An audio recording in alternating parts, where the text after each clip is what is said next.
We want to move on now to Nova Scotia, where officials have suspended the search for a youth who was swept away by floodwaters almost 10 days ago. Police say they've searched extensively but have not been able to locate the missing person.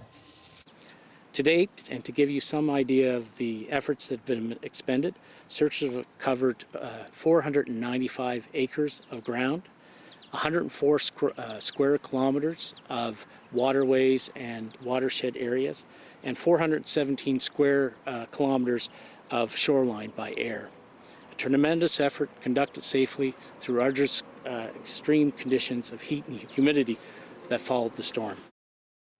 The CBC's Brett Ruskin joins us now from Halifax. So, Brett, what more did we hear about this search and rescue response in that briefing this morning?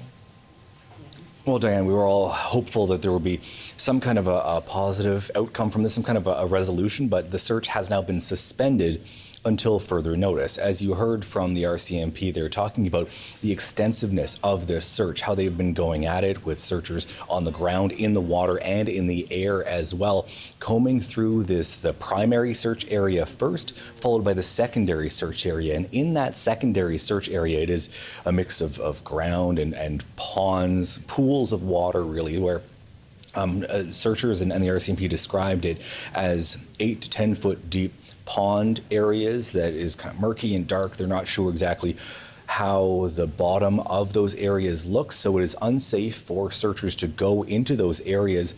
So far in that secondary area, they've searched about 85% of that region. About 15% are those wet ponds that they're going to wait until they drain down and dry out in the next few days, and they can resume searching once the areas are safe. Now, the RCMP have been working closely with the family in this search. Here's what police officers had to say about that interaction with the family.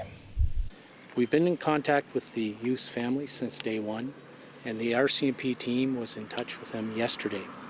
The family understands the conditions that the searchers are facing during this search and express their appreciation for the searchers and their efforts.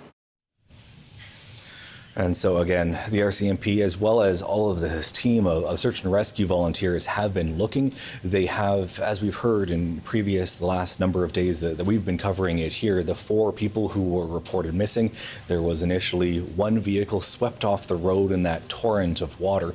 There were 2 6-year-olds who were in that initial vehicle. Their bodies were found. There was also the 52-year-old. His body was found. He was in the same vehicle as this youth that they're still looking for.